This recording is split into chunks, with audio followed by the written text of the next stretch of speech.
if you can't be super clear on the problem you're trying to solve, and if that problem isn't a major constraint in the organization, maybe that goal isn't worth pursuing.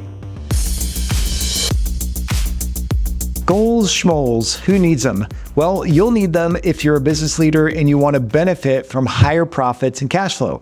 But there's the right way to approach strategy and goal setting, and then there's the wrong way, and I've done both. So today I'm going to walk you through the 5 steps that I take when setting strategic goals in an organization. My name is Steve Coughran. I'm the founder of Coltivar. I've spent the last 15 years of my life turning around and growing organizations by following these 5 steps to goal setting, and it's made all the difference in the world. And you can apply these principles in your business right now, immediately, and realize a greater upside. So let's go ahead and jump in. Number 1, when it comes to setting goals, you have to identify a problem. And this is where a lot of organizations go astray because they believe it's the end of the year, so they should have some type of goal, especially for the upcoming year, or they should have a series of goals. And if they don't have these goals, they feel kind of weird. So they just come up with some goals, or they come up with a laundry list of things to do in the following year.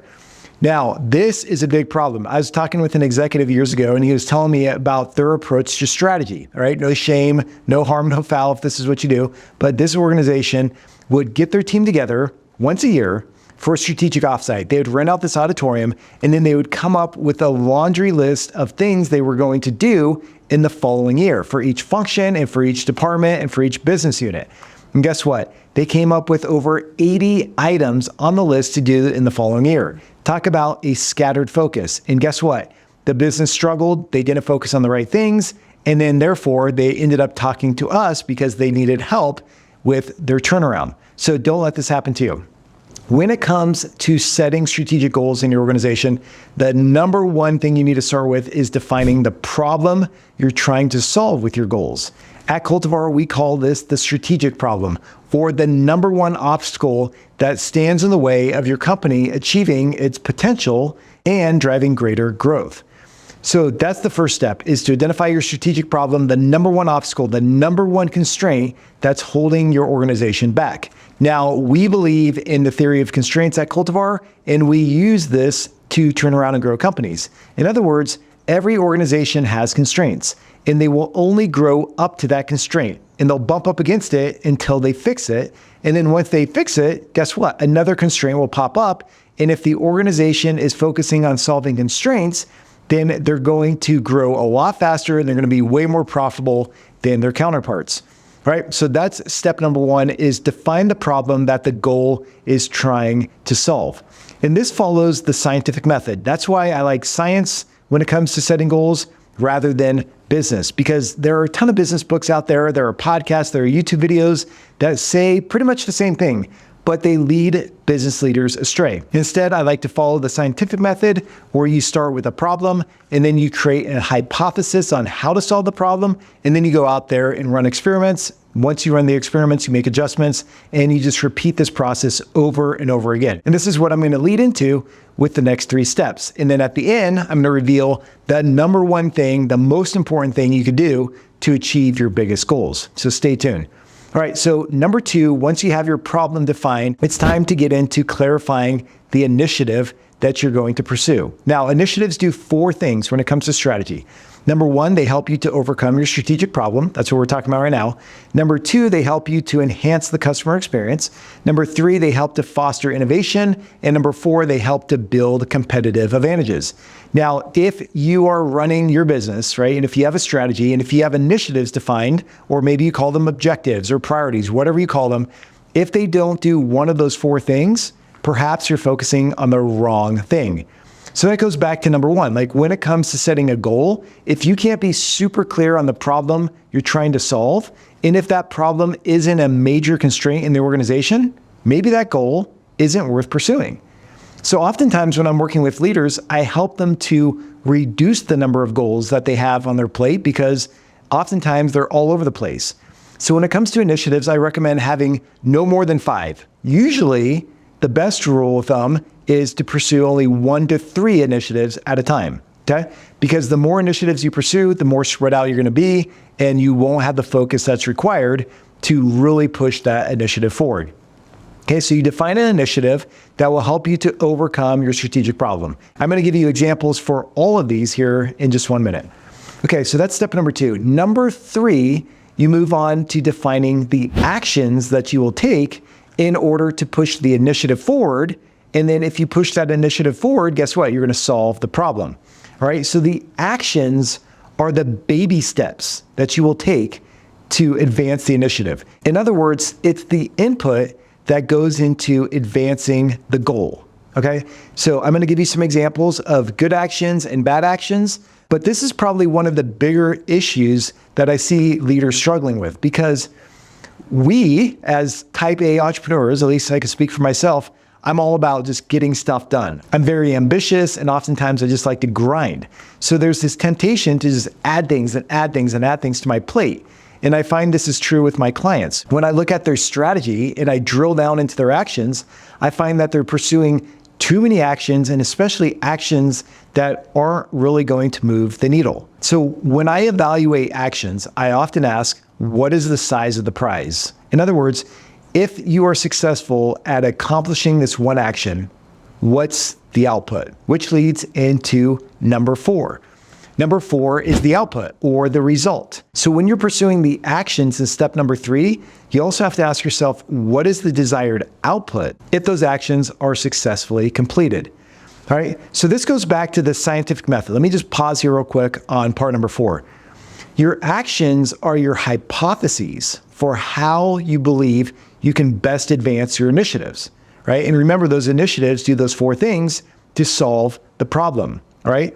So that's where the scientific method comes in. So you have your problem, and then you have your hypotheses. Those are your actions. Those are the baby steps you believe will have the greatest impact on advancing those initiatives. And then the key result, the output, is what comes after you run your experiments. So I refer to steps 2, 3, and 4 at Coltivar as IARs: initiatives, actions, and results, right? Those are the components of setting strategic goals. But we're not done yet, because number 5 is most critical. Now, there's a phrase out there that is, what gets measured gets managed. So in business, just by measuring performance, performance will naturally improve.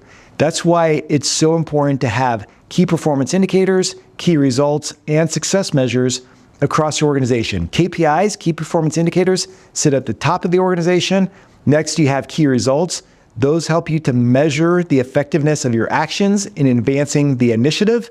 And then success measures sit at the bottom of the organization, where every single employee understands exactly what does success look like in their role. So number 5, in order for a goal to be successful, you have to measure it, and you have to have some mechanism to measure it, that key result. And at Coltivar, we have this platform that we use that ties everything together. This is where a company can have their strategy dashboard, their blueprint right there in front of them, next to their KPIs, next to their success measures, next to their IARs, all in one spot. That's our tech platform. Now, if you are not a client of Coltivar, that's okay. You can also track things through Excel or Microsoft BI or Domo or a variety of other data analytic platforms. Just make it a habit where you're looking at your numbers in a visualized way so you can take action on whatever you're measuring, okay? Because I've seen organizations and they have these beautiful KPI dashboards. They look at them and then they're like, okay, that's interesting, but they don't do anything about them. So that's the key, is that you have to have a mechanism to bring all this together, and then you have to make adjustments along the way, okay? So that comes through measuring. So those are the 5 steps that I take. Number 1, I get super clear on the problem. Number 2, I define an initiative that will help me to overcome that problem. Then I define the baby steps, the actions, and then the key result, that's number 4. And then number 5, I make adjustments by measuring all this stuff on one singular platform. This has made all the difference in the world, is just having this system. It's all about having a system to build, measure, learn, and adjust. That's the whole system. All right, so let me give you an example of how this plays out in the real world. Let's say a company is struggling with declining revenue. Churn is high because customers prefer competitors over the company. So that's the problem that they're trying to solve. So therefore, you can see it's very valuable to have strategic goals to overcome this problem. If not, it's just going to persist. It's going to be a constraint to the business, or it will put the business into bankruptcy. We don't want that, right? So that's the problem. Number 2 is we have to define an initiative. Initiative is long-term in nature. Usually they take about 3 to 5 years to complete. They're very broad for a reason, because remember, they're intended to solve those 4 things that we talked about before. Okay, so this company has defined its initiative as it will reinvent its customer experience to surprise and delight customers moving forward. All right, so its entire operating model, it will eliminate friction along the way, and it will deliver a personalized and unique customer experience to the end user. All right, and that's how they're going to reverse their customer churn. So as you can see, you define a problem, then you have your initiative to help you to overcome your problem, and then you'll move on to step number 3, where you'll hypothesize the best actions to take in order to advance that initiative forward. All right, so for this company, they've identified 3 actions. So number 1, they're going to create a bonus offer to give away anytime they sell their products and services. So they're going to give this bonus to their customers when they close a deal. Okay, so that's one action that they're going to do. They got to create this bonus offer. Number 2, they're going to redo their website. And number 3, they're going to invest in a better CRM system, a customer relationship management system, so they can start tracking data and they can deliver a better, more personalized experience to the end user. Let's come back to these 3 actions, because I want to move on to step 4 and give you the example of the key result, and then we'll come back and evaluate them to see if they're driving the result higher. All right, so the result that the company defined, right, the output based on their inputs, is to reduce churn from 25% down to 15% in 6 months. So see how that result is quantifiable and has a timeline? Those are 2 important ingredients in step number 4. And then number 5, we get into adjustments, which brings us back into evaluating those actions in step 3. So let's imagine the company goes and executes those actions. So remember, the first action was the bonus offer. So they create this bonus offer, they roll it out, and guess what? They're measuring churn, and churn goes from 25% to 25%. Dang it, it didn't move the needle. Okay, that's fine. So let's move on to action number 2, which is redoing the website. So the company redoes the website. They eliminate friction. They make it so much easier for customers to do business. They can access their quotes, they could check on their orders, and then they get a nice little icon of a truck that shows them when their delivery is going to happen. All of these things combined on the website drive a better customer experience. And churn drops from 25% down to 22%. Okay, that's a small win, but every incremental win will get the company to where they need to go. And then the last action is investing in the CRM. So let's just imagine that the company successfully invested in the CRM, and they're starting to use data from that CRM to deliver a more personalized experience. And as they do that, guess what? Churn drops even further, from 22% down to 17%. Okay, they're almost there, but those actions are working. And then the company from here can just build, measure, learn, and adjust. So they got to hypothesize, what can we do next to drop churn even lower, down to 15% or beyond? Right? So that's how this whole process works. Those are the 5 steps. I'm going to run through them one more time for you, and then we'll be done. So number 1, I define the problem. If a goal doesn't have a clearly stated problem, maybe it's not worth pursuing. Number 2, I define an initiative. An initiative helps to do 4 things. Remember, to overcome the strategic problem, that's key. Number 2, enhance the customer experience. Number 3, foster innovation. And number 4, to build competitive advantages.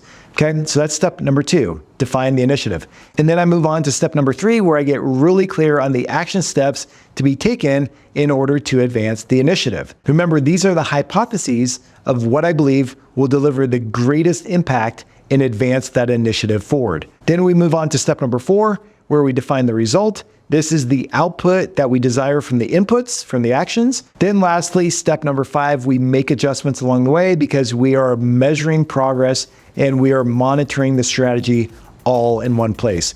These are the 5 steps that I take over and over again to turn around and grow companies. And you can do the exact same thing in your organization, and I promise you, it'll make all the difference in the world. If you need help with this, or you want to talk about strategy for your business, I'm always open to connecting. You can find me at coltivar.com.